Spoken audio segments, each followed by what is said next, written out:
This is Tom Duty, middle-aged American living in New Jersey near the Lincoln Tunnel. If you were to visit my website, you would type Howdy Doody into Google. You'll find the correct spelling of the famous puppet. You then combine Tom Duty in a Google search for my site. I'm in the New York City subways, NYC, subterranean, 23rd Street, near the Flatiron Building. Thursday rush hour. I'll be reading from Vanity Fair. Vanity Fair, after a brief introduction, I'll be reading exclusively the words of Vanity Fair. The words of Tom Duty will stop. The voice of Tom Duty will continue. Words will be Vanity Fair exclusively. A year after Rolling Stones magazine did a report on rape at UVA, the story soon after retracted, discredited by Rolling Stone. A year later, Vanity Fair did a follow-up. I had accepted the Rolling Stone story as fact, and this Vanity Fair follow-up helps me understand how I got duped. I've already read the Rolling Stone, and people are listening to it, though not in great numbers. Some people are listening to it. They're spending the time. My minutes viewed show that people are listening to it. It's a remarkable story given what history has shown. Point 2 will be the end of Tom Duty, scripted words, beginning of Vanity Fair. Point 2 and final point. I have a roster in the text attached to this YouTube audio. And the roster is because the people in the story make it difficult to follow. With Rolling Stone followed by Vanity Fair, you got the same people in both stories. And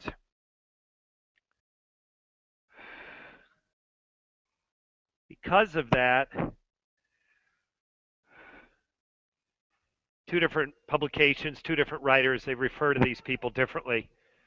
So it can be confusing. I was confused. That short roster will help people be unconfused if they fall victim to the same mismatched references that I did.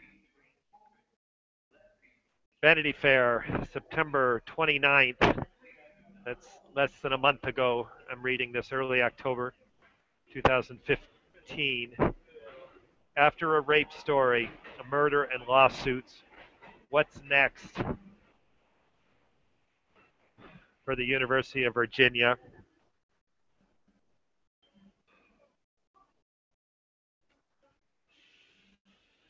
The outer perfection of Mr. Jefferson's university contrasts with deeper tensions between black and white men, aristocracy, and democracy, by Andrew Sherleff.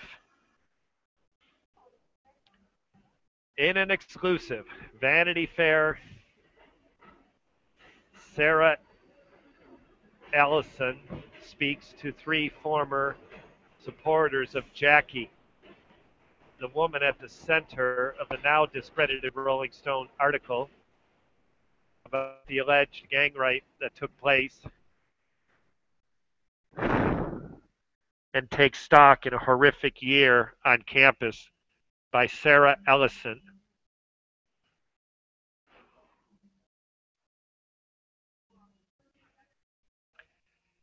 Any story about the University of Virginia must begin with its founder, Thomas Jefferson, who is often referred to locally by Mr. Jefferson, with an invocation of the rotunda and the surrounding academic village, and with a discussion of the venerable honor code and the exclusive secret societies, there must be a reference to the university as a public ivy, or perhaps a southern ivy. and to the act of being physically on campus as being on grounds. There must be a nod to girls in pearls and guys in ties, attending football games and horse races, but paying attention to neither. I like the dreams of the future better than the history of the past. Thomas Jefferson.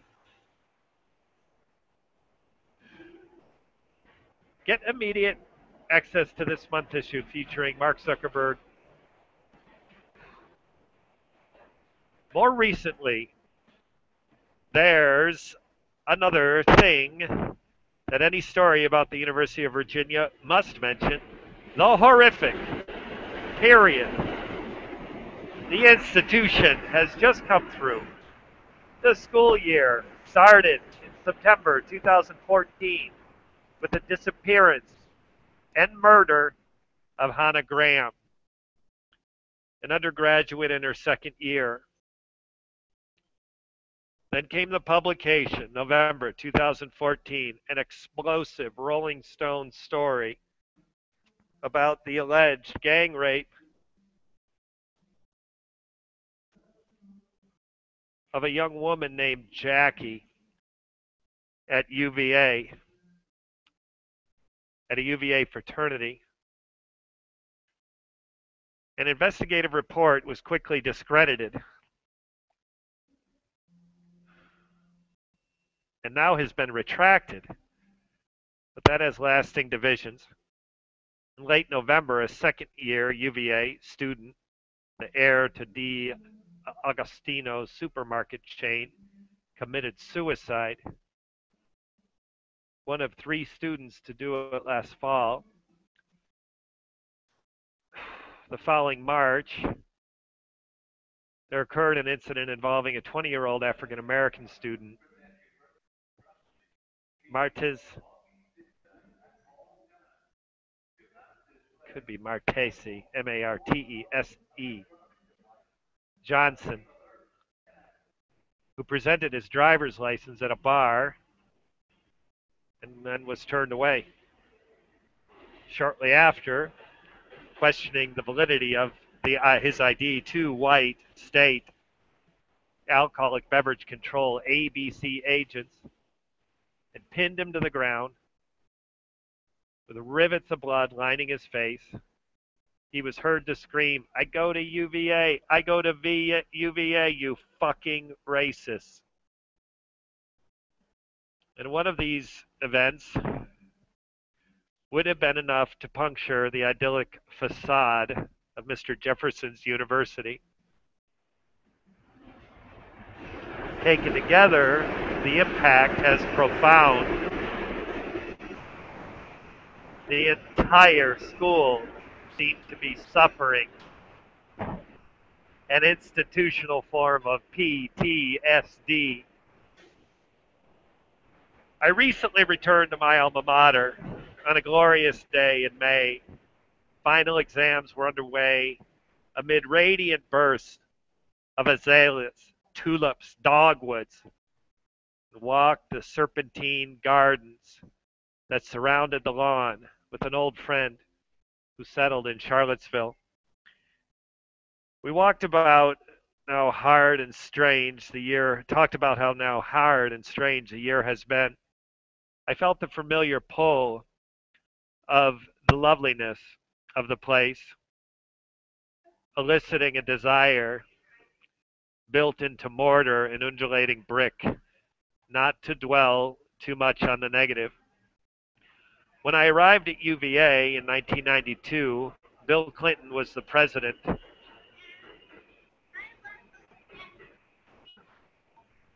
He was on the campaign trail for the first time. We were already hearing stories of how his alleged longtime mistress, Jennifer Flowers, we took it for granted that Clinton was a horn dog president. He was recognizable archetype, the roguish, charming, fat boy Southerner. Though too plebeian for the University of Virginia's taste, which run to a Regency rake version of the same basic character. But Clinton's selection spurred a revived discussion of the New South, one that was modern and attractive to the rest of the country. It was this part Clinton had appealed to students of UVA who were always engaging in an exercise on trying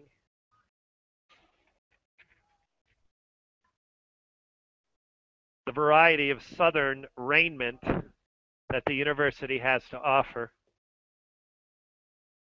UVA honors student Martez Johnson, with his lawyer, Daniel Webster, after his arrest, Charlottesville, March 2015, by Andrew Sirleff. Image, the Daily Progress, Associated Press images. Many people love their alma mater, but the University of Virginia invites a special loyalty. Part of this, I think, has to do with the care Jefferson took when he conceived the place. He designed the campus personally and regarded his creation of university as more significant than his presidency.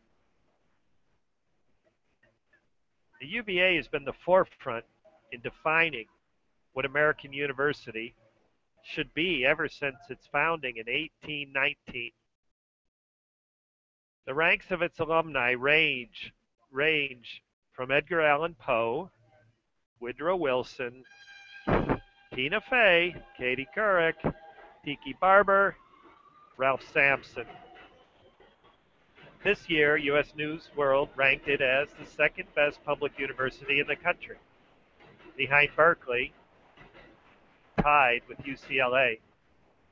About 70% of the school's 16,000 undergraduates come from Virginia and pay $13,000 a year to attend, one of the great bargains remaining in higher education.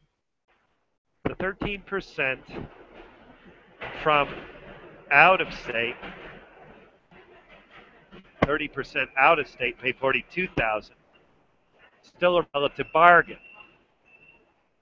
Poet laureate Rita Dove, civil rights leader Julia Bound, and philosopher Richard Rorty have all taught at UVA.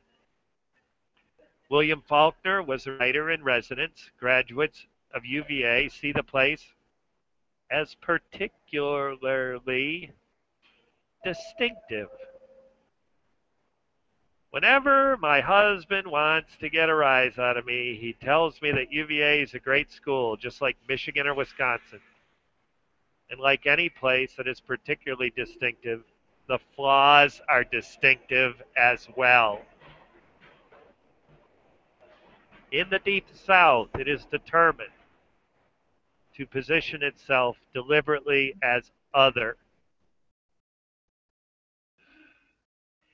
If the Deep South is determined to position itself deliberately as other, something that is separate and apart from the rest of the country, UVA provides a Southern buffet, a place where one can dabble as a Virginia gentleman or a Southern belle, tying one lifestyle, if not fully committing to a life. In her book, Bossy Pants, alumna Tina Fey wrote, "At the University of Virginia, 1990, I was Mexican. I looked Mexican, that is, next to my 15,000 blonde and blued classmates, most of whom owned horses, or at least resembled them.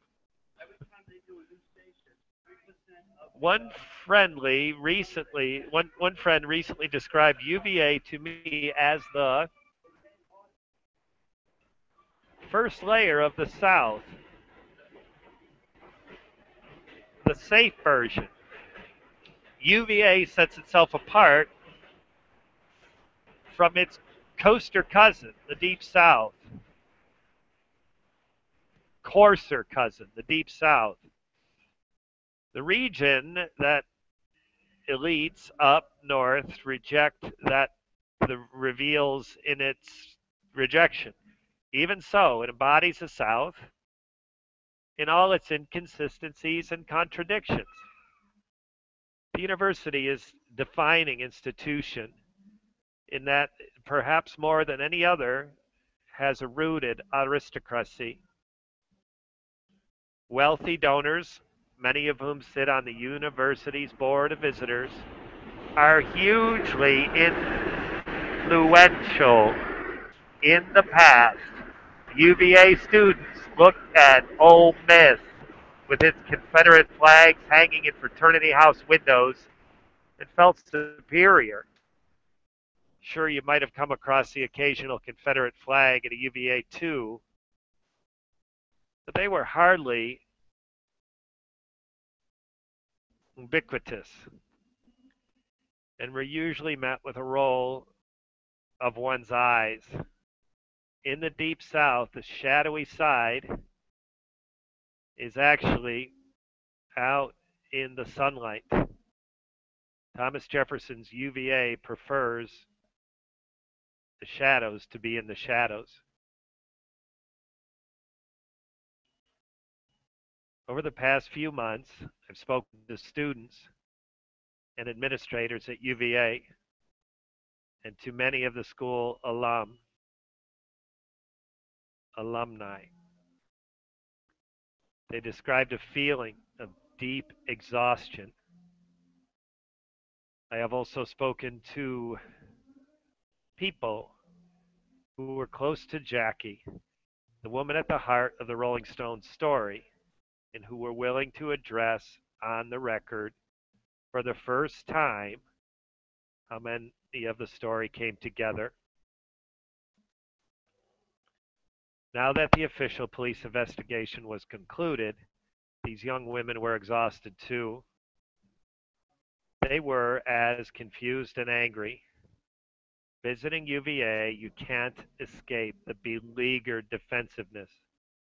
When I walked onto the front porch of Phi Kappa Psi, the fraternity at the heart of the Rolling Stones story, one of the brothers politely gave me the name of a fraternity public relations representative and said that he and others had been instructed not to talk to anyone.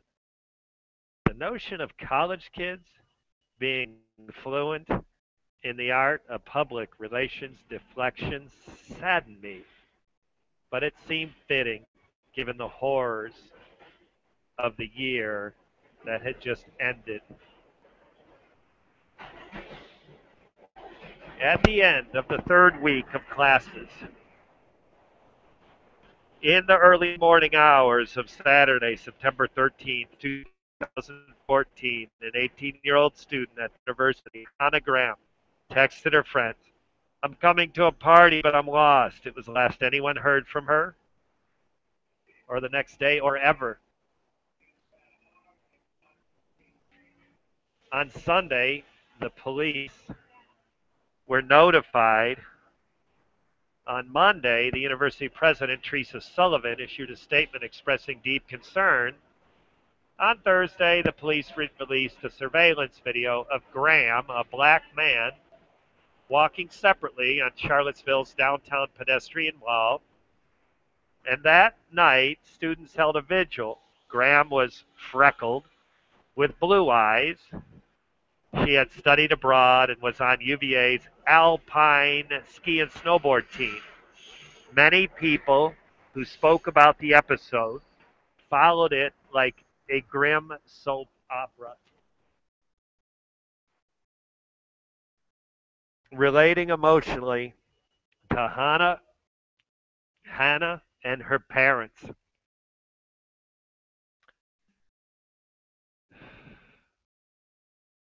Photo notation. A student-led vigil for Graham, September 2014, by Andrew Sherliff. The Daily Progress AP images.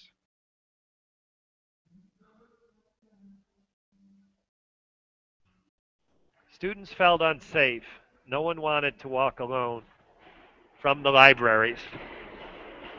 The case became more emotionally charged when on September 23rd, an African American man who worked at UVA Medical Center, Jesse Matthew Jr., 32, was identified as a suspect in Graham's disappearance. The next day, Matthew was arrested and charged with abduction with the intent to defile. In the Graham case in early October, with Hannah still missing, Hannah's parents delivered a tearful television plea for her safe return. The divide between Jefferson's privileged and the neighborhoods that surround it moved from back of the students' minds to the front. We saw Charlottesville breaking into the world of UVA, one student told me. On October 18th, 5 weeks after Graham had disappeared, Kevin Spacey was in Charlottesville to give a speech on the arts, the second in a series inaugurated by a year earlier by Tina Fey. The much anticipated Kevin Spacey event, was to start at 6 p.m. in the John Paul Jones Arena, named for the father of hedge funds manager and UVA alum Paul Tudor Jones. Spacey took the stage, but members of the audience were distracted by something else. The police had found the remains that would turn out to be those of Hannah Graham. Jesse Matthew Jr. was charged with her murder and will face the death penalty when he goes to trial next July. In June of this year, Matthew was found guilty of attempted murder, sexual assault of a woman in Fairfax, Virginia. In 2005, he faces up to 3 life sentences. And forensic evidence links him to a 2009 slaying, 20-year-old Virginia Tech student Morgan Harrington.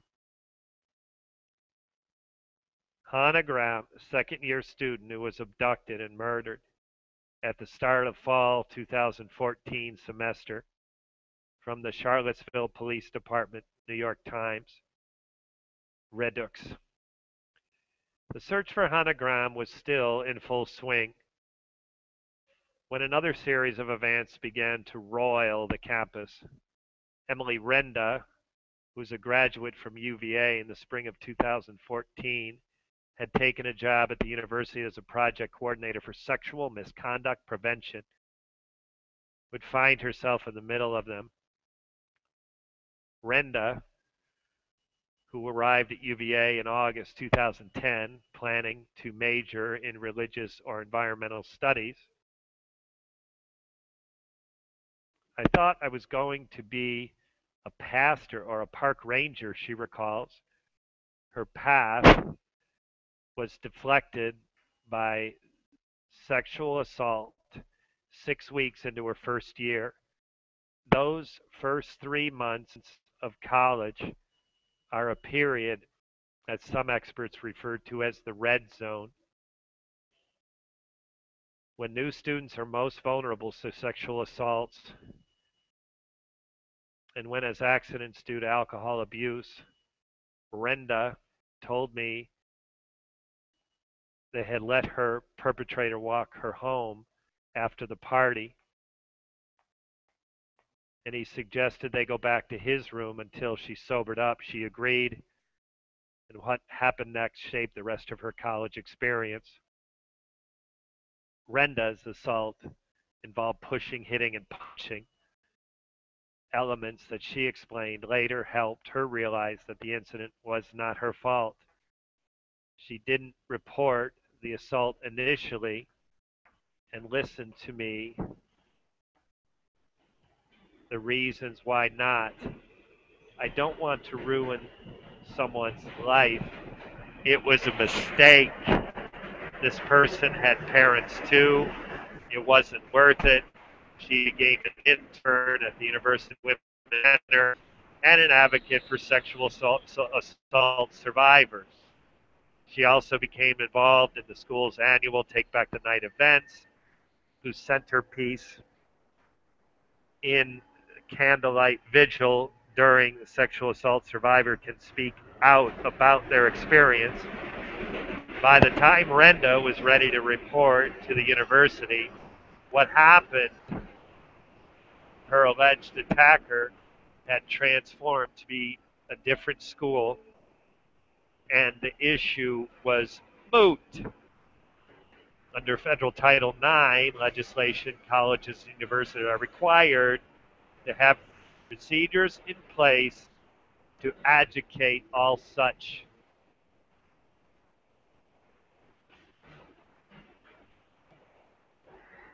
complaints.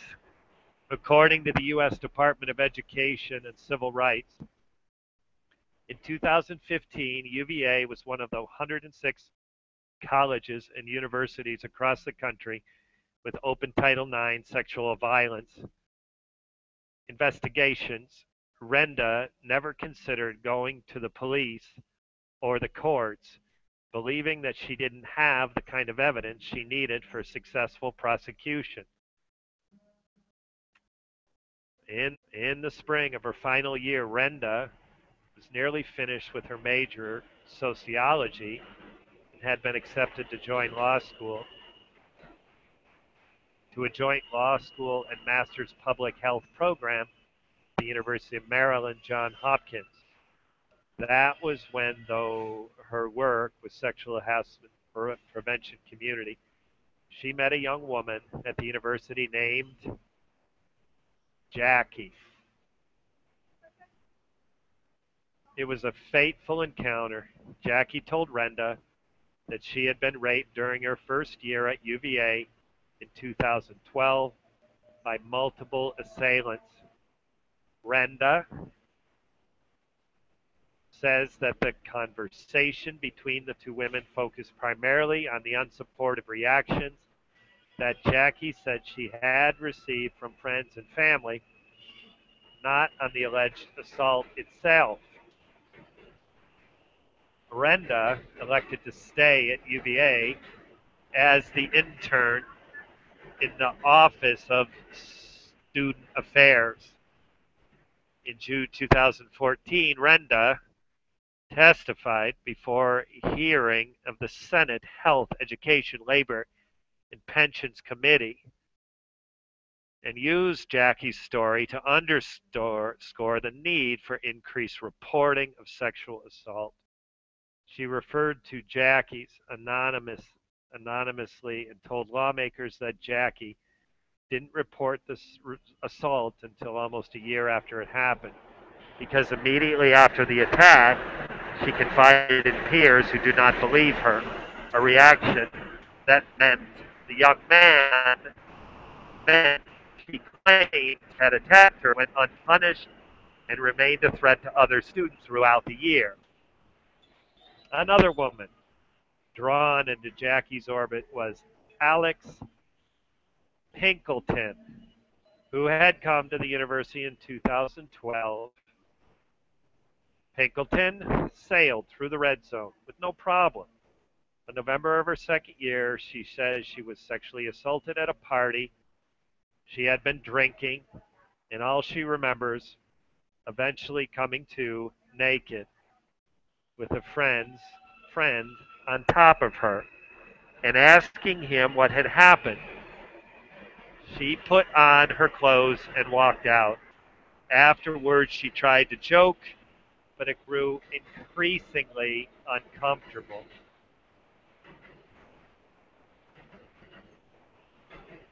Says the young man she had sex with later told her by a private Facebook message that she had been so drunk she had forgotten his name 4 times in the course of the evening.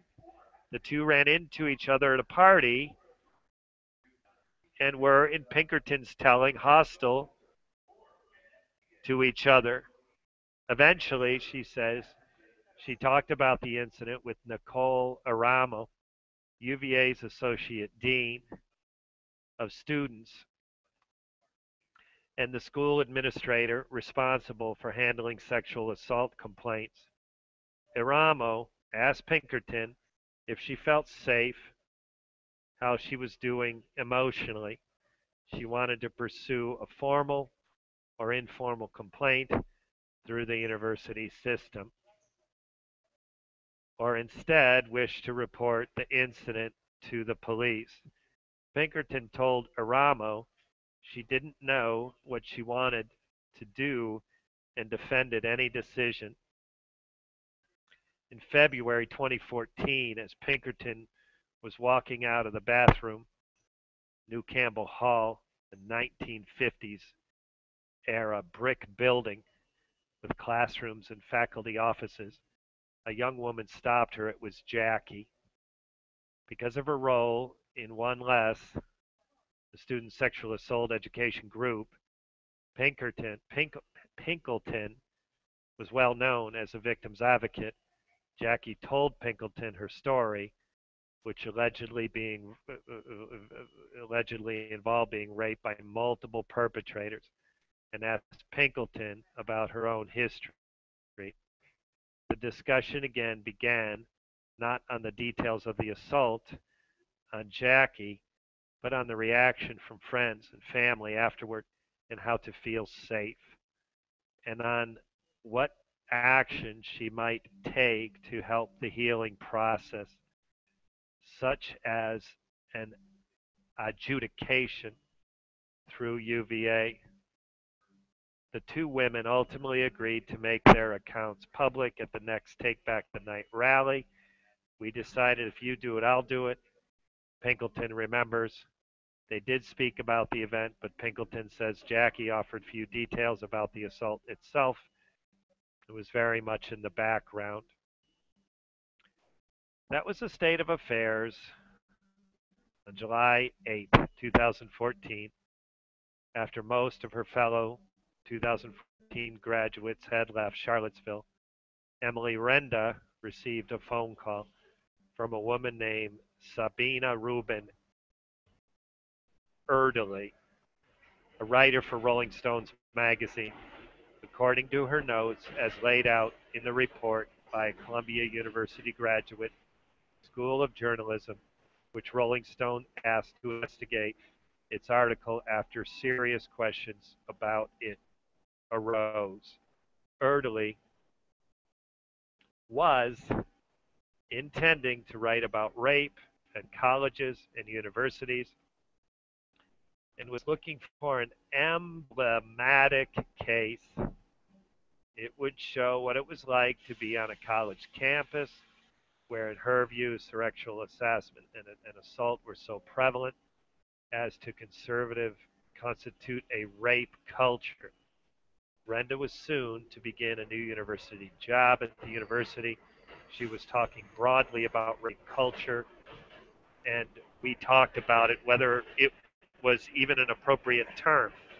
Renda recalled adding, I think it's divisive, her argument being that it makes the conversation immediately contentious when it doesn't have to be,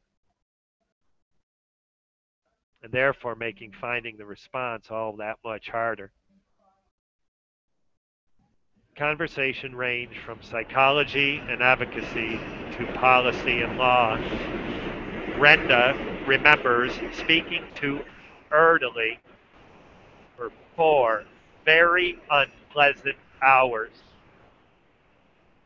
about my own experience.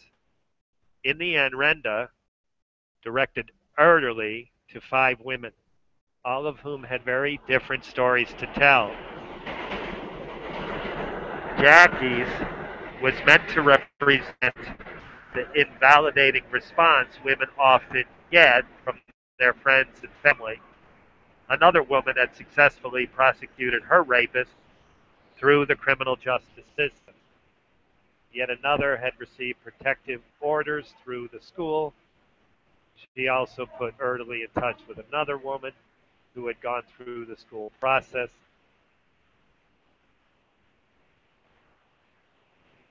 Picture note: the article's author, Sabrina, Rubin, Erdely, by Bill Kramer. Wonderful machine.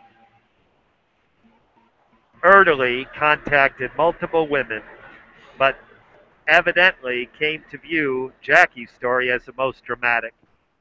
Erdely, through a Rolling Stone spokesperson, has declined to comment for this story.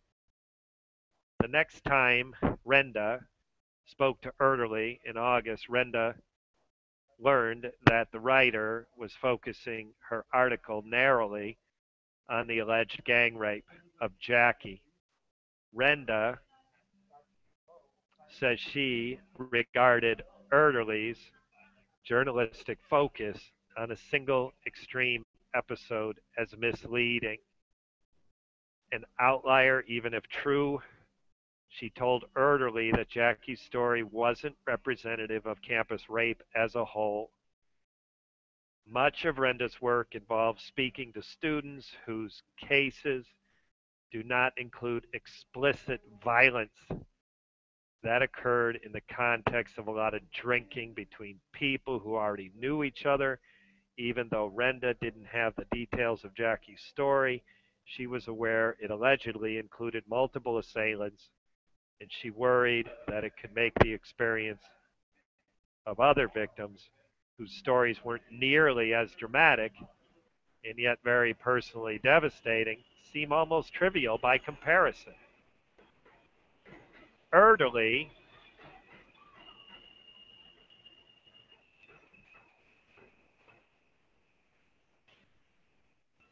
meanwhile had been in touch with Jackie by email, and on July 14th they spoke on the phone. According to Erdely's notes, Jackie seemed to have shaped her rape story with Erdely in a way she had never with Renda or Pinkleton. A fellow lifeguard, given the name Drew, had invited her to the first fraternity party, and after midnight, he led her upstairs, as reported in Rolling Stone. My eyes were adjusting to the dark, and I said his name and turned around. I heard voices, started to scream. Someone pummeled me into the ground to shut me up. And that was when I tripped and fell against a coffee table and it smashed underneath me. And the other boy, who then one of them put his hand over my mouth, I bit him. And straight up, he punched me in the face. One of them grabbed his motherfucking leg. As soon as they said it, I knew they were going to rape me.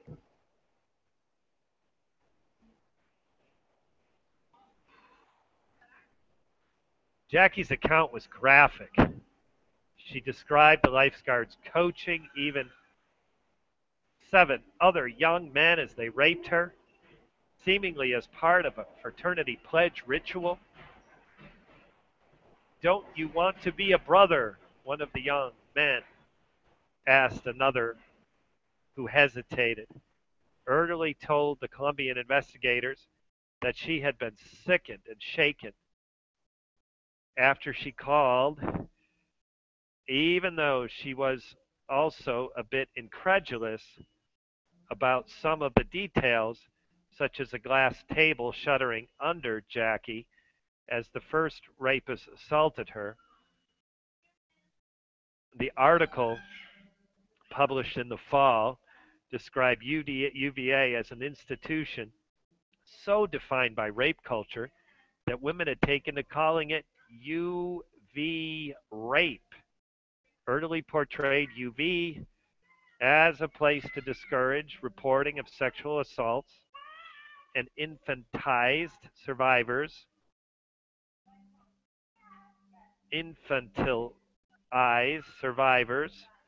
by telling them to focus on healing rather than justice.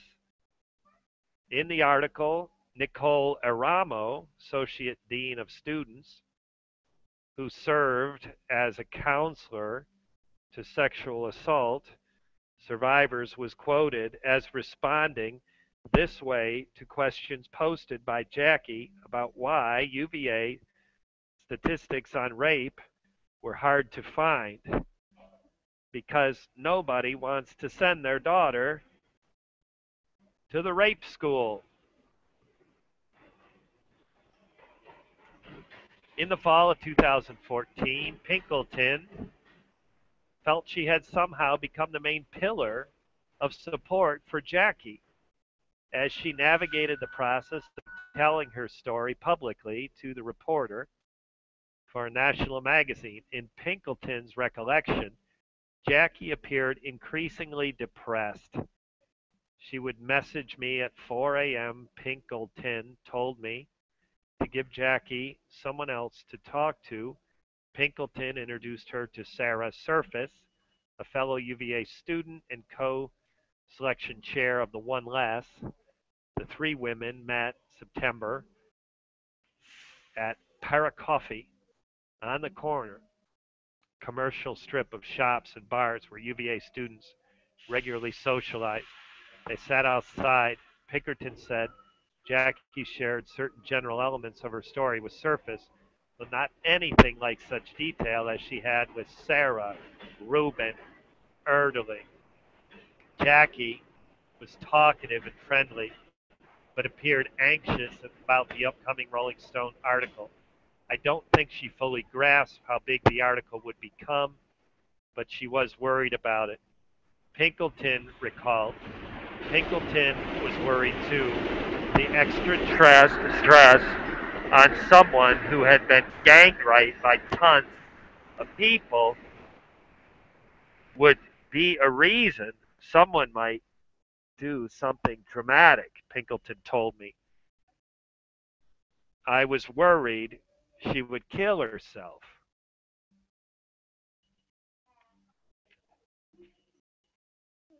Erdely arrived in Charlottesville for interviews 2 days before Hannah Graham went missing.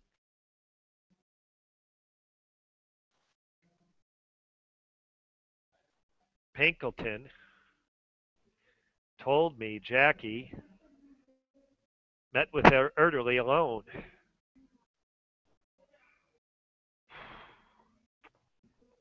And then the three of them had dinner that night at Graham's disappearance.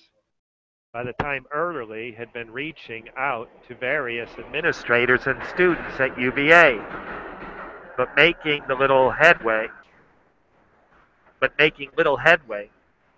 The administration seemed to be shy, a consequence possibly of ugly events in 2012 when some high profile members of the Board of Visitors had led a failed coup against the university president, Teresa Sullivan. But it was also preoccupied. Around this time, Erdely called to complain that no one was talking to her, Renda told me. President Sullivan had postponed phone interviews with Erdely.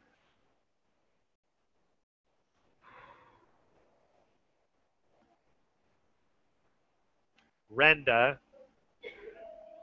thought at the time, do you know what we have a student missing? In an all out manhunt for her? There was another reason UVA administration may have been guarded. Word was getting around on the nature of Erdely's questioning and her apparent disdain for university officials. That article was likely to be deeply critical of the administration's handling of sexual assault cases. People thought it was best not to talk to her because anything you told her was not going to be fairly represented. Renda told me, this might make Erdely's reporting all that more difficult.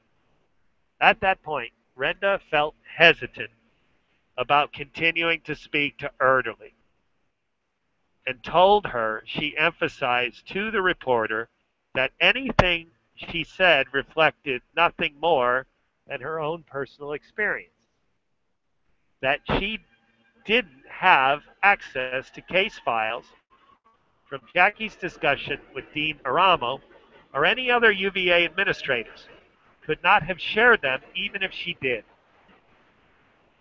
and knew only what Jackie was telling her.